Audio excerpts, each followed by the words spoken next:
Hello everybody, welcome to ఇచ్చుముక్కు Telugu channel. మనం ప్రతిరోజు మన ఛానల్ ద్వారా నిఫ్టీ అండ్ బ్యాంక్ నిఫ్టీ చార్ట్ను అనాలిసిస్ చేస్తున్నాం based on option chain data ప్రకారం. అందులో భాగంగా రేపు ఎలా ఉండబోతుందో ఒకసారి అనాలిసిస్ చేద్దాం. ముందుగా నిఫ్టీ యొక్క ఇంట్రాడే చార్ట్ని అనాలిసిస్ చేసినట్టయితే నిన్నటి సిపిఆర్తో పోల్చుకున్నప్పుడు ఈరోజు సిపిఆర్ అనేది లోయర్ వాల్యూ సిపిఆర్ రావడం జరిగింది. ప్రైస్ అనేది సిపిఆర్ కింద ఓపెన్ కావడం జరిగింది. సో మన వ్యూ అనేది బేరిష్ వ్యూగా మారుతుంది.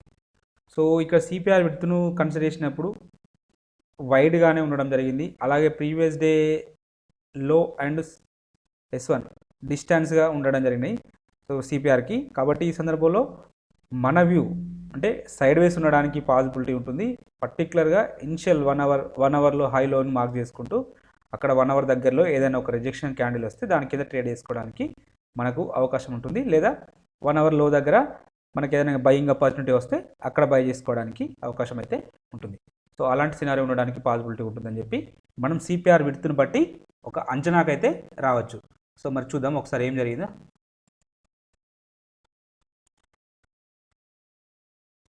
సో ప్రైస్ అనేది ఓపెన్ అవడే ప్రీవియస్ డే లో అండ్ S1 కింద ఓపెన్ కావడం జరిగింది. సో అంటే మన నెక్స్ట్ టార్గెట్ ఏదవుతుంది, S2 అవుతుంది. బట్ మనం 15 మినిట్స్ తర్వాత ట్రేడ్ తీసుకుంటాం కాబట్టి 15 మినిట్స్ తర్వాత ట్రేడ్ అంటే సో అప్పటి వరకు ప్రైస్ అనేది ఇక్కడికి రీచ్ అయిపోయింది. సో ఒకవేళ మనం ఇక్కడ బయింగ్ ఆపర్చునిటీ ఇక్కడ మన వ్యూ అనేది ఆటోమేటిక్గా సెల్ సైడే ఉంటుంది. సో ఇక్కడ మనం బయింగ్ ఆపర్చునిటీ వెళ్ళడానికి పాసిబిలిటీ లేదు. ఒకవేళ వెళ్ళినా కూడా మన వ్యూ ఏముంటుంది, జస్ట్ మన యొక్క టార్గెట్ ఇంతే ఉంటుంది, స్టాప్ లాస్ అనేది ఇంత ఉంటుంది. కాబట్టి ఇది ఆర్ఆర్ ఫేవర్గా లేదు. సో మనం వైడ్ సిపిఆర్ వచ్చినప్పుడు స్కాల్పింగ్ పర్పస్లో అంటే పర్టికులర్గా సైడ్ వేస్ ఉండడానికి పాసిబిలిటీ ఉంటుందని చెప్పి మనకు ముందే తెలుస్తుంది. కాబట్టి సో 1 అవర్ వరకు వెయిట్ చేయాల్సిందే. 1 అవర్కి వెయిట్ చేస్తే సో 1 అవర్ తర్వాత 1 అవర్లో ఉండే హై ఎంత, ఇది. సో 1 అవర్లో ఇక్కడ ఇది మన యొక్క హై అవుతుంది. అంటే సో ఇది మన యొక్క హై అవుతుంది. 1 అవర్ వరకు అంటే ఇది మన యొక్క హై అవుతుంది. సో ఇక్కడికి వచ్చిన తర్వాత ప్రైజు ఎనీ రిజెక్షన్ క్యాండిల్ అంటే ఇది bullish candle, next rejection candle అంటే ఇది అవుతుంది. సో దీని లో కింద సెల్ చేస్తే మన యొక్క నెక్స్ట్ టార్గెట్ ఏదవుతుంది, నెక్స్ట్ టార్గెట్ 1 అవర్ లోపు ఉండే లో ఏది, ఇదే.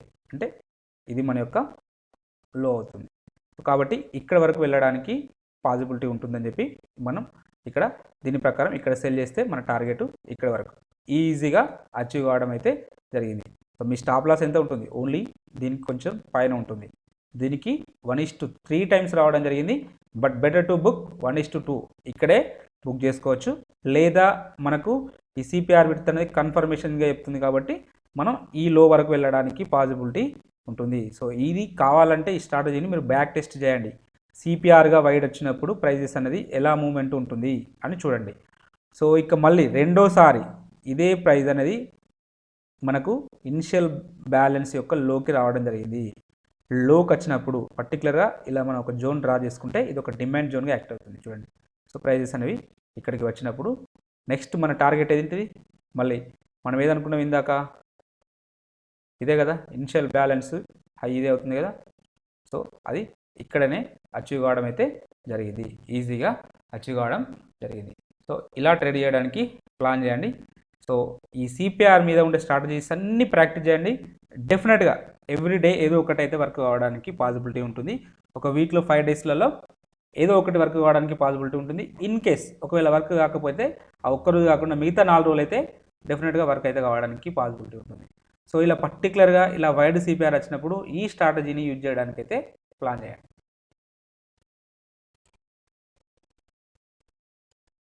ఇక క్యామరల్ ఇండికేటర్ ప్రకారం చూసినట్టయితే ప్రైస్ అనేది L3 L4 మధ్యలో ఓపెన్ కావడం జరిగింది. L3 L4 మధ్యలో ఓపెన్ అయినప్పుడు సో L4 బ్రేక్అవుట్ అయితే మనం ట్రేడ్ తీసుకుంటాం. L4 అనేది ఫస్ట్ క్యాండిల్లోనే బ్రేక్అవుట్ అయింది.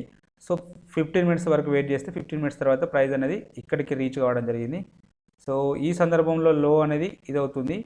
సో కాబట్టి మన యొక్క టార్గెట్ ఇంత అవుతుంది, రిస్క్ ఏమో ఇంత అవుతుంది. కాబట్టి ఆర్ఆర్ ఫేవర్గా లేదు. కాబట్టి సో ఫస్ట్ టైం ఇక్కడ నో ట్రేడ్. తర్వాత ప్రైజెస్ అనేది మళ్ళీ L3 L4 మధ్యలోకి వెళ్ళడం జరిగింది. L3 L4 మధ్యలోకి వెళ్ళి నెక్స్ట్ L4ను బ్రేక్ చేసుకుంటూ రావడం, డౌన్ సైడ్ రావడం జరిగింది. అంటే ఈ సందర్భంలో మన యొక్క ఎంట్రీ పాయింట్ ఇది అవుతుంది, స్టాప్ లాస్ అనేది ఇది అవుతుంది, టార్గెట్ అనేది L5 అవుతుంది. ఈజీగా అచీవ్ కావడం అయితే జరిగింది.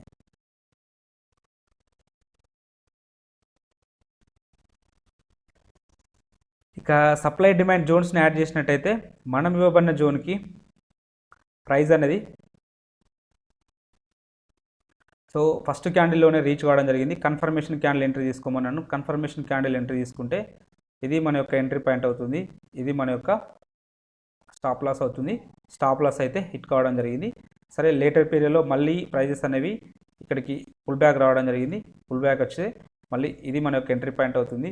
ఇది మన యొక్క స్టాప్ లాస్ అవుతుంది. ఇది మన యొక్క టార్గెట్ అయితే అవుతుంది. టార్గెట్ అయితే అచీవ్ కావడం జరిగింది. సో ఇక్కడ ఇంకొకటి మనం పైన ఒకటి సప్లై జోన్ కూడా ఇవ్వడం జరిగింది. ఈ సప్లై జోన్కి ప్రైస్ అనేది రీచ్ కావడం జరిగింది. కన్ఫర్మేషన్ క్యాండిల్ అంటున్నాను. కన్ఫర్మేషన్ క్యాండిల్ అంటే ఇది ఎంట్రీ పాయింట్ అవుతుంది. సో ఇది స్టాప్ లాస్ అవుతుంది. మన యొక్క టార్గెట్ నెక్స్ట్ డిమాండ్ జోన్ అవుతుంది. కాబట్టి ఇది కూడా అచీవ్ కావడం జరిగింది. అంటే ఓవరాల్గా మనకు ఒకటి స్టాప్ లాస్ హిట్ అయినప్పటికీ కూడా 2 ప్రాఫిట్లు అయితే రావడం జరిగింది. ఈ పైన ఉన్న సప్లై జోన్ ఇది వర్జిన్ సిపిఆర్. చూడండి ఎక్కడ ఈ రోజు నాడు వర్జిన్ సిపిఆర్ 23 సెప్టెంబర్ రోజున వర్జిన్ సిపిఆర్ అనేది ఈ రోజున వర్కౌట్ కావడం జరిగింది. అంటే ఈ 28 సెప్టెంబర్ రోజుల దగ్గర డిమాండ్ జోన్గా యాక్ట్ అయింది. నెక్స్ట్ మళ్ళీ మనకు ఇక్కడ చూడండి అక్టోబర్ 1 రోజున సప్లై జోన్గా కూడా యాక్ట్ అయింది. అంటే వర్జిన్ సిపిఆర్ వచ్చినప్పుడు మీరు దాన్ని డ్రా చేసేసి వదిలిపెట్టండి. రైట్ సైడ్లో డ్రా చేసేసి వదిలిపెట్టండి. మేబీ మనకు ప్రైజెస్ అనేవి అక్కడికి వచ్చినప్పుడు మనకు ఒకటి హాల్టింగ్ మనకు ఒకటి ఐడెంటిఫై అవుతుంది. సో ఇక్కడ ఒక బ్రేకేజ్ ఉంది, ఇక్కడ ఒక మనకు బారియర్ ఉంది అని చెప్పి మనకు తెలుస్తుంటుంది. ఈవెన్ మనం లాంగ్ సైడ్ వెళ్ళినా లేదా మన ప్రాఫిట్ బుక్ చేసుకోవడానికైనా లేదా అక్కడ ట్రేడ్ తీసుకోవడానికైనా మనకు ఒక వ్యూ అంటే దొరుకుతుంది. సో చూడండి ఇక్కడికి వచ్చినప్పుడు ప్రైజెస్ అనేవి ఇమ్మీడియట్గా డౌన్ సైడ్ అయితే రావడం జరిగింది. ఇక రేపటి రోజున ఒకసారి జోన్స్ ఒకసారి చూద్దాం.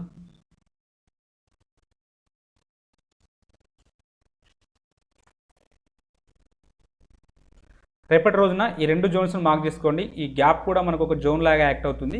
మేబీ ఆల్రెడీ చూడండి ఒకసారి రిజెక్షన్ అయితే రావడం జరిగింది. మేబీ రేపటి రోజున రిజెక్షన్స్ రావడానికి పాసిబిలిటీ ఉంటుంది. ఇక్కడ ఒక డిమాండ్ జోన్ ఉండడం జరిగింది. దీన్ని కూడా కన్సిడర్ చేయండి. సో ఇక కింది సైడ్లో మనం ఆల్రెడీ గతంలో ఇచ్చినవి డిమాండ్ జోన్స్ అయితే ఉండడం జరిగింది. సో ప్రైజెస్ అనేవి ఈ లెవెల్కి వచ్చినప్పుడు మనం కన్ఫర్మేషన్ ఎంట్రీ ట్రేడ్ తీసుకోవడానికి ప్లాన్ చేద్దాం. ఆప్షన్ చైన్ డాటాను పరిశీలించినట్టయితే హైయెస్ట్ ఓపెన్ టెస్ట్ అనేది 18,500 దగ్గర ఉండడం జరిగింది. సెకండ్ హైయెస్ట్ ఓపెన్ టెస్ట్ అనేది 18,000 దగ్గర ఉండడం జరిగింది. థర్డ్ హైయెస్ట్ ఓపెన్ టెస్ట్ అనేది 17,700 దగ్గర ఉండడం జరిగింది. నిఫ్టీ అనేది అప్ సైడ్ వస్తే ఫస్ట్ రెసిస్టెన్స్ ఇక్కడ ఉంటుంది, సెకండ్ రెసిస్టెన్స్ ఇక్కడ ఉంటుంది, థర్డ్ రెసిస్టెన్స్ ఇక్కడ ఉండడానికి పాసిబిలిటీ ఉన్నది. అలాగే ఓవరాల్ సినారియోని మనం పరిశీలించినట్టయితే చేంజ్ ఇన్ ఓపెన్ టెస్ట్ అనే కాలం ఇక్కడ ఉన్నది. కాబట్టి ఈ లెవెల్ 18,500 అనే లెవెల్ మనకు స్ట్రాంగ్ రెసిస్టెన్స్ లాగా యాక్ట్ చేయడానికి అయితే పాసిబిలిటీ ఉన్నది. అలాగే ఓవరాల్ సినారియోని మనం పరిశీలించినట్టయితే చేంజ్ ఇన్ ఓపెన్ టెస్ట్ అనే కాలం ఇంక్రీజ్ అవుతూ ఉంది, ప్రైజెస్ అనేవి డౌన్ ఫాల్ వస్తున్నాయి. కాబట్టి షార్ట్ బిల్డప్ జరిగింది. షార్ట్ బిల్డప్ జరిగింది అంటే నెగిటివ్ ఉండడానికి పాసిబిలిటీ ఉన్నది. సరే, పుట్ సైడ్ డాటాను కూడా పరిశీలి. ఇక పుట్ సైడ్లో హైయెస్ట్ ఓపెన్ టెస్ట్ అనేది 17,400 దగ్గర, సెకండ్ హైయెస్ట్ ఓపెన్ టెస్ట్ అనేది 16,500 దగ్గర, థర్డ్ హైయెస్ట్ ఓపెన్ టెస్ట్ అనేది 17,500 దగ్గర బిల్డప్ కావడం జరిగింది. సో నిఫ్టీ అనేది డౌన్ సైడ్ వస్తే ఫస్ట్ సపోర్ట్ ఇక్కడ ఉంటుంది, సెకండ్ సపోర్ట్ ఇక్కడ ఉంటుంది, థర్డ్ సపోర్టు 16,500 వరకు ఉండడానికి అయితే పాసిబిలిటీ ఉంటుంది. వీటిలో సిగ్నిఫికెంట్గా ఒకరోజు హైయెస్ట్ ఓపెన్ టెస్ట్ అనేది 17,400 దగ్గర బిల్డప్ అయింది. కాబట్టి ఈ లెవెల్ అనేది మనకు స్ట్రాంగ్ సపోర్ట్ లాగా యాక్ట్ కావడానికి అయితే పాసిబిలిటీ ఉన్నది. అలాగే ఓవరాల్ సినారియో మనం పరిశీలించినట్టయితే చేంజ్ ఇన్ ఓపెన్ టెస్ట్ కాలం ఇంక్రీజ్ అవుతూ ఉంది, ప్రైజెస్ అనేవి డౌన్ ఫాల్ వస్తున్నాయి. కాబట్టి షార్ట్ బిల్డప్ జరిగింది. పుట్ సైడ్లో కూడా షార్ట్ బిల్డప్ జరిగింది అంటే పాజిటివ్ ఉండడానికి పాసిబిలిటీ ఉంటుంది. వీళ్ళు నెగిటివ్ అంటున్నారు, వీళ్ళు పాజిటివ్ అంటున్నారు. సో ఓవరాల్గా సైడ్ వేస్ ఉండడానికి పాసిబిలిటీ ఉంటుంది. మనకు సిపిఆర్ విడ్త్ అనేది ఇలా వైడ్గా వచ్చింది అనుకోండి, డెఫినెట్గా సైడ్ వేస్ ఉంటుంది.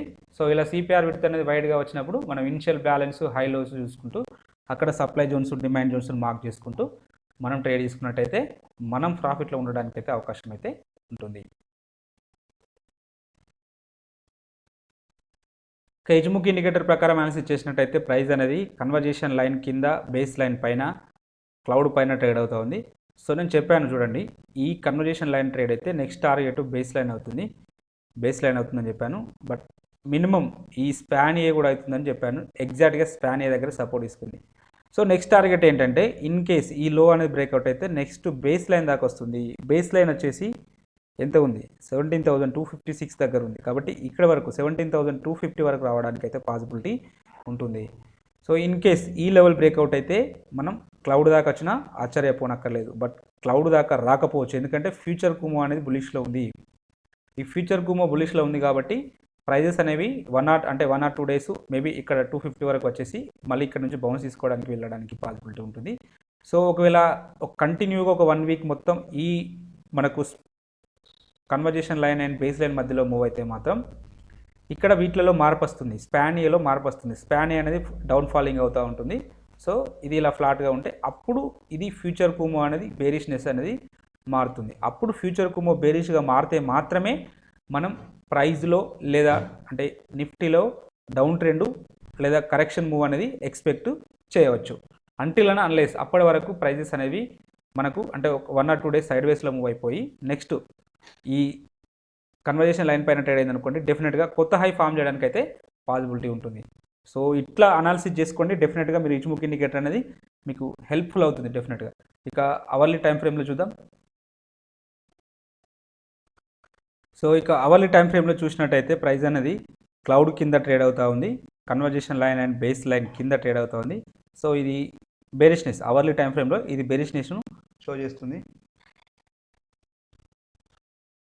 సో మనకు ఫ్యూచర్ కుమో కూడా బేరిష్నెస్లో ఉంది కాబట్టి మేబీ ఇది బేరిష్లో ఉండి ఒకవేళ మళ్ళీ ఇలా వచ్చి ఇలా ఇంకా డౌన్ సైడ్ వచ్చింది అనుకోండి, మన నెక్స్ట్ టార్గెట్ ఇక్కడ వరకు వస్తుంది, 17,350 వరకు రావడానికి కూడా పాసిబిలిటీ ఉంటుంది. కాబట్టి మేబీ ఈ ఫ్యూచర్ కుమో బేరిష్లో ఉన్నంతసేపు మనం మన సైడ్ మన వ్యూ అనేది బేరిష్ సైడ్ మాత్రం ఉండడానికి అవకాశం ఉండాలి. ఫస్ట్ టార్గెట్ ఇది అవుతుంది, సెకండ్ టార్గెట్ ఇక్కడ ఉన్నది చూడండి 17,250 దగ్గర ఉన్నది. కాబట్టి ఈ రెండు లెవెల్స్ను మీరు మార్క్ చేసుకోండి. ఇన్ కేస్ ఒకవేళ మనకు ప్రైజెస్ అనేది గ్యాప్ అప్లో ఓపెన్ అయితే ఈ కన్వర్జేషన్ లైన్ పైన ఓపెన్ కావాల్సిన పరిస్థితి ఉంటుంది. కన్వర్జేషన్ లైన్ పైన ఓపెన్ అయితే ఫస్ట్ రెసిస్టెన్స్ ఇక్కడ ఉంటుంది, ఈ స్పాన్ అంటే 17,650 దగ్గర ఉండడం జరుగుతుంది. ఇన్ కేస్ ఇది బ్రేక్అవుట్ అయితే నెక్స్ట్ ఇక్కడ వరకు వెళ్ళడానికి అయితే పాసిబిలిటీ ఉంటుంది, 17,800 750 వరకు వెళ్ళడానికి పాసిబిలిటీ ఉంటుంది. ఇది ఒకవేళ అప్ సైడ్ సినారియో గురించి డిస్కషన్ చేసినట్టయితే ఎక్కువ శాతం డౌన్ సైడ్ ఉండడానికి పాసిబిలిటీ ఉంటుంది. ఒకవేళ ఏదైనా మనకు మంచి పాజిటివ్ న్యూస్ వచ్చి మనకు అప్ సైడ్ వెళ్తే నెక్స్ట్ టార్గెట్ ఇక్కడ వరకు వెళ్ళడానికి అయితే పాసిబిలిటీ ఉంటుంది. సో ఇది నిఫ్టీ అనాలిసిస్. బ్యాంక్ నిఫ్టీని చూద్దాం. నిన్నటి సిపిఆర్ బ్యాంక్ నిఫ్టీలో నిన్నటి సిపిఆర్తో పోల్చుకున్నప్పుడు ఈరోజు సిపిఆర్ అనేది డౌన్ సైడ్స్ అంటే లోయర్ వాల్యూ సిపిఆర్ రావడం జరిగింది. ప్రైస్ అనేది గ్యాప్ డౌన్లో సిపిఆర్ కింద ఓపెన్ కావడం జరిగింది. సో సిపిఆర్ విడ్త్ కూడా వైడ్గా ఉండడం జరిగింది. ప్రీవియస్ డే లో అనేది వైడ్గా అంటే ఇన్ బిట్వీన్ S1కి సిపిఆర్కి మధ్యలో ఉండడం జరిగింది. కాబట్టి సైడ్ వేస్ ఉండడానికి పాసిబిలిటీ ఉంటుందని చెప్పి మనకు ఈ సినారియోని చూసిన తర్వాత అర్థమైపోతుంటుంది. మరి ఎలాంటి ట్రేడ్ తీసుకోవాలి? సో మనం డెఫినెట్గా 1 అవర్ వరకు వెయిట్ చేయాలి. 1 అవర్ వెయిట్ చేసినట్టయితే 1 అవర్ వరకు ఉండే లో ఇది అవుతుంది. సో మనం ఎగ్జాక్ట్గా లోనే మార్క్ చేసుకోవాల్సిన అవసరం ఏం లేదు. సో ఇది ఒక లెవెల్. సో మనం ఇక్కడ ఒక డిమాండ్ జోన్ మార్క్ చేసినట్టయితే ఇదంతా అంటే ఇక్కడ వరకు ప్రైజెస్ అనేవి లాస్ట్ టైం ఇక్కడ వరకు రీచ్ అయినాయి. కాబట్టి ఈ 1 అవర్లో ఇక్కడ నుంచి రిజెక్షన్ ఉంది. కాబట్టి ఇది మొత్తం ఈ ఎంటైర్ జోన్ మొత్తం మనం ఒక డిమాండ్ జోన్గా కన్సిడర్ చేస్తాం. సో 1 అవర్ అంటే 1 అవర్ ఇక్కడ ఇదే కదా. సో 1 అవర్ యొక్క హై ఫస్ట్ బుల్లిష్ క్యాండిల్ అంటే still it is going up. మళ్ళీ ఇది అంటే 1 అవర్ వరకు ఉండే హై ఇదే అవుతుందా? ఇది కాదు. ఎందుకంటే ఈ 1 అవర్లో హై ఇదే, 10:15 వరకు హై మాత్రం ఇదే. కానీ నెక్స్ట్ 10:15 తర్వాత ఇక్కడ మనకి ఎలాంటి బేరిష్ క్యాండిల్ అయితే రాలేదు. కాబట్టి నెక్స్ట్ స్టిల్ మనం మళ్ళీ ఇక్కడ వరకు ఇంకో క్యాండిల్ నెక్స్ట్ సో ఇలా రీచ్ అవుతూనే ఉన్నది. కాబట్టి నెక్స్ట్ ఇది మన యొక్క హై అవుతుంది. అంటే ఇనిషియల్ బ్యాలెన్స్ యొక్క హై ఇది అవుతుంది. ఇక్కడ ఏదైనా బేరిష్ క్యాండిల్ వస్తే ఇది మన యొక్క ఎంట్రీ పాయింట్ అవుతుంది. ఇది మన యొక్క స్టాప్ లాస్ అవుతుంది. సో ఇక్కడ స్టాప్ లాస్ అయితే హిట్ కావడం జరిగింది. సో ప్రైజెస్ అనేవి మళ్ళీ ఈ రేంజ్లోకి అంటే ఇక్కడి వరకు మనం ఏదైతే డిమాండ్ జోన్ అనుకున్నామో అక్కడికి రీచ్ కాలేదు. కాబట్టి నో ట్రేడ్. ఒకసారి స్టాప్ లాస్ అయితే హిట్ కావడం జరిగింది. సో సో మన స్ట్రాటజీ ప్రకారం. ఇక సప్లై డిమాండ్ జోన్స్ గురించి డిస్కషన్ చేసినట్టయితే, సో మనం ఇవ్వబడిన లెవెల్స్కి అయితే ఫస్ట్ క్యాండిల్లోనే రావడం జరిగింది. ఫస్ట్ క్యాండిల్లోనే ఇక్కడికి వచ్చినప్పుడు చూడండి, సో ఇక్కడ రిజెక్షన్ అంటే వెనుకకు పుల్ బ్యాక్ అయితే రావడం జరిగింది. సో మనం 15 మినిట్స్ అంటే కన్ఫర్మేషన్ క్యాండిల్ తర్వాత ట్రేడ్ తీసుకుందామంటే, సో ఇక్కడ మళ్ళీ అంటే ఈ ఫస్ట్ క్యాండిల్ మినహాయిస్తే 15 మినిట్స్ తర్వాత అంటే మళ్ళీ ప్రైజెస్ అనేవి ఈ లెవెల్కి రీచ్ కాలేదు, కాబట్టి మనం నో ట్రేడ్. బట్ ఇక్కడ సప్లై జోన్ ఇవ్వడం జరిగింది, అంటే యాక్చువల్గా అది డిమాండ్ జోను. ప్రైజెస్ అనేది కిందికి వచ్చేసినాయి కాబట్టి సప్లై జోన్గా యాక్ట్ అవుతుంది. సప్లై జోన్గా యాక్ట్ అయినప్పుడు ప్రైజెస్ అనేవి ఈ లెవెల్కి రీచ్ కాలేదు, కాబట్టి మనం నో ట్రేడ్. బట్ ఇందాక మనం ఇనిషియల్ బ్యాలెన్స్ అంటే జోన్ దగ్గర ఏదైనా ఒక జోన్ అంటే సప్లై జోన్ కానీ డిమాండ్ జోన్ కానీ మార్క్ చేస్తే ప్రైజెస్ అనేవి చూడండి, ఇది ర్యాలీ క్యాండిల్ అండ్ ఇది బేస్ క్యాండిల్, ర్యాలీ క్యాండిల్ అంటే ర్యాలీ బేస్ ర్యాలీ. సో కాబట్టి మనం ఇక్కడ ఒక జోన్ని డ్రా చేయొచ్చు. సో జోన్ డ్రా చేసినప్పుడు చూడండి, సో ఫస్ట్ 5 మినిట్స్ క్యాండిల్లో ఇక్కడికి రావడం జరిగింది. అంటే ఇది నేను అంటే సిపిఆర్ ప్రకారం చెప్తున్నాను, బట్ ఇది ఓన్లీ డైరెక్ట్ ట్రేడ్ అన్నట్టు. సో ప్రైజెస్ అనేవి ఈ లెవెల్కి వచ్చినప్పుడు మనం ట్రేడ్ తీసుకుంటాం.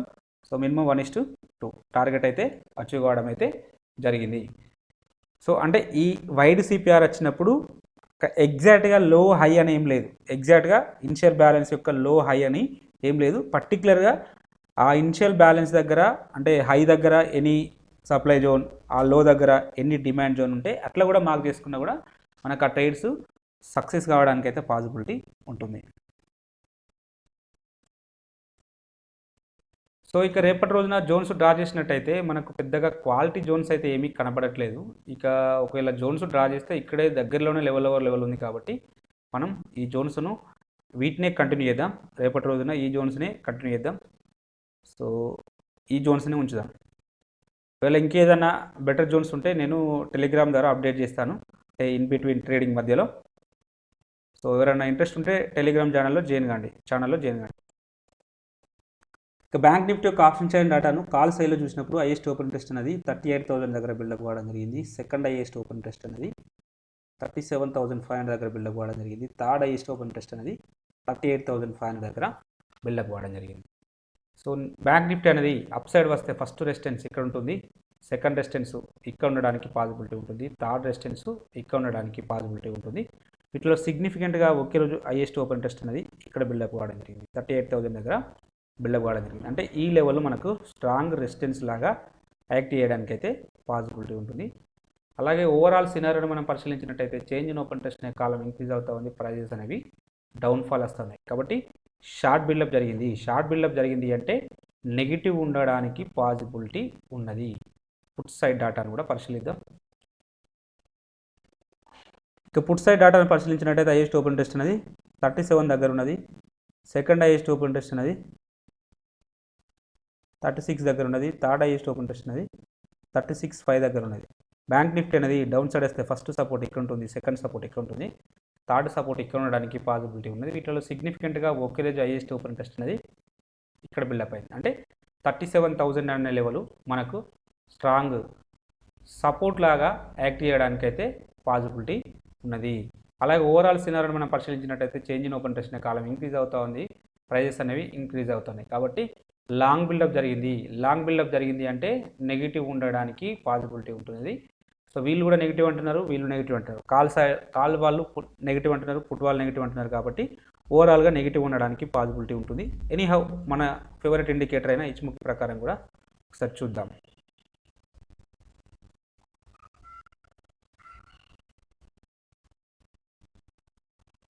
ఇక ఇచ్ముఖి ఇండికేటర్ ప్రకారం అనాలిసిస్ చేసినట్టయితే సో మనం డిస్కషన్ చేయడం జరిగింది, ప్రైజెస్ అనేవి లాస్ట్ రోజు దీని కింద ట్రేడ్ అవుతున్నాయి. ఒకవేళ దీని కింద ట్రేడ్ అయితే నెక్స్ట్ టార్గెట్ మన యొక్క బేస్ లైన్ అని చెప్పాము. చూడండి బేస్ లైన్ దగ్గర ఎంత అద్భుతంగా ఇక్కడ సపోర్ట్ తీసుకున్నదో చూడండి.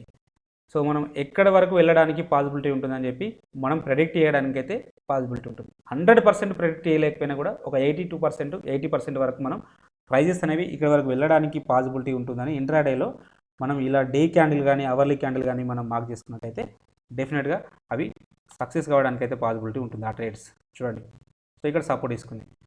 సరే ఓకే, నెక్స్ట్ టార్గెట్ వచ్చేసి ఒకవేళ ప్రైజెస్ అనేవి ఇక్కడ సపోర్ట్ తీసుకున్నాయి కదా, మేబీ అప్ సైడ్ వెళ్ళడానికి పాసిబిలిటీ ఉంటుంది. అప్ సైడ్ వెళ్తే ఫస్ట్ రెసిస్టెన్స్ కన్వర్జేషన్ లైన్ ఎంత 37,451 ఇక్కడ వరకు వెళ్ళడానికి పాసిబిలిటీ ఉంటుంది. ఎందుకంటే ఇది స్పాన్ బి అనేది ఫ్లాట్గా ఉన్నది, స్పాన్ ఏ అనేది ఫ్లాట్గా ఉంది కాబట్టి ప్రైజెస్ 1 or 2 days కన్సల్టేషన్లో ఉండడానికి పాసిబిలిటీ ఉంటుంది. ఒకవేళ గ్యాప్ అప్ ఓపెన్ అయితే మాత్రమే, అది కూడా 37,451 పైన ఓపెన్ అయితే మాత్రం అప్ సైడ్ వెళ్తుంది. ఇది సినారియో.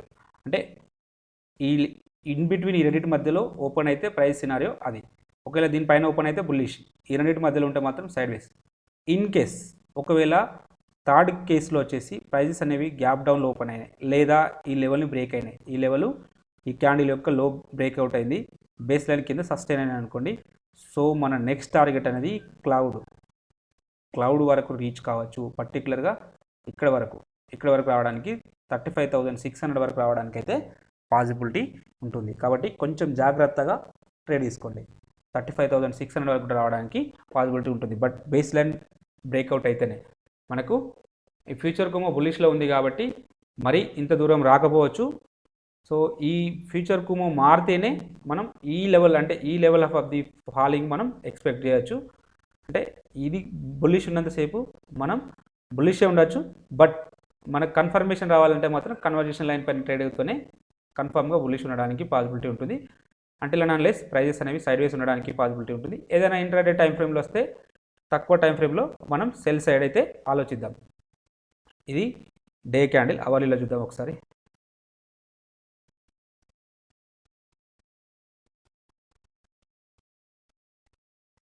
సో ఇక్కడ అవర్లీలో మాత్రం మనకు కంప్లీట్గా బేరిష్నెస్ షో చేస్తుంది. ఎందుకంటే ఫ్యూచర్ కుమో బేరిష్లో ఉన్నది, ప్రైజెస్ అనేవి క్లౌడ్ కింద ఉన్నవి, కన్వర్జేషన్ లైన్ అనేది బేస్ లైన్ కింద ఉన్నది కాబట్టి మనకు బేరిష్నెస్ ఉండడానికి పాసిబిలిటీ ఉంటుంది. సో మన నెక్స్ట్ టార్గెట్ వచ్చేసి ఇది అవుతుంది, ఈ లెవెల్ అవుతుంది 36,600. ఇందాక పుట్ సైడ్లో కూడా హైయెస్ట్ ఓపెన్ ఇంట్రెస్ట్ 36,500 దగ్గర ఉన్నది. అంటే మనం ఆ 3 మార్క్ చేసిన దానిలో 36,500 అయితే ఉండడం జరిగింది. అంటే ఇక్కడ వరకు రావడానికి పాసిబిలిటీ ఉంటుంది. ఇది ఫస్ట్ టార్గెట్. ఒకవేళ ఈ ఫ్యూచర్ కుమో ప్రజెంట్ ఇక్కడ ఉన్నది, రేపు ఇది ఇలా వచ్చి ఇలా ఫామ్ అయిందనుకోండి, సో అప్పుడు ఇంకా కిందికి కూడా వెళ్ళడానికి అయితే అవకాశం అయితే ఉంటుంది. 36,400 36,000 వరకు కూడా వెళ్ళడానికి అయితే పాసిబిలిటీ ఉంటుంది. సో ఫ్యూచర్ కుమో ఎలా ఉంటుందో దాని ప్రకారం మనం ప్రెడిక్ట్ చేయడానికి అయితే పాసిబిలిటీ ఉంటుంది. ఇది డౌన్ సైడ్ సినారియో. ఒకవేళ గ్యాప్ అప్లో ఓపెన్ అయిందనుకోండి, ఎక్కడ క్లోజ్ అయిందో అక్కడ ఓపెన్ అయిందనుకోండి, సో ఇక్కడ ఓపెన్ అయిందనుకోండి, నెక్స్ట్ ఇక్కడ వరకు వెళ్ళి ఇక్కడ నుంచి కూడా రిజెక్షన్స్ రావచ్చు. లేదా ఒకవేళ హెవీ గ్యాప్ అప్లో ఓపెన్ అయిపోతే ఈ క్లౌడ్లో ఓపెన్ అయితే ఇక్కడ వరకు వెళ్ళవచ్చు, 37,800 వరకు వెళ్ళవచ్చు. సో ఒకవేళ క్లౌడ్ పైన ట్రేడ్ అయిందనుకోండి, నెక్స్ట్ కొత్త అంటే ఈ ఆల్ టైమ్ హై వరకు వెళ్ళడానికి కూడా పాసిబిలిటీ ఉంటుంది. సో ప్రైజెస్ అనేవి ఎక్కడ ట్రేడ్ అవుతుందని ప్రకారం నిర్ణయం తీసుకుందాం. సో ఇది బ్యాంక్ నిఫ్టీ యొక్క అనాలిసిస్. అలాగే మనం డైలీ ఇంట్రాడే పర్పస్లో కొన్ని స్టాక్స్ ఇవ్వడం జరుగుతుంది. వీటిని వాచ్ లిస్ట్లో పెట్టుకొని అబ్జర్వేషన్ చేయండి. మీకు ఈ కంటెంట్ నచ్చినట్టయితే తప్పక లైక్ చేస్తూ షేర్ చేయగలరు, అలాగే సబ్స్క్రైబ్ చేసుకోగలరు. ఇంకా ఏదైనా డౌట్స్ ఉంటే కామెంట్ రూపంలో తెలియజేయండి. నేను మ్యాక్సిమం రిప్లై ఇవ్వడానికైతే ప్రయత్నం చేస్తాను. Thank you everybody.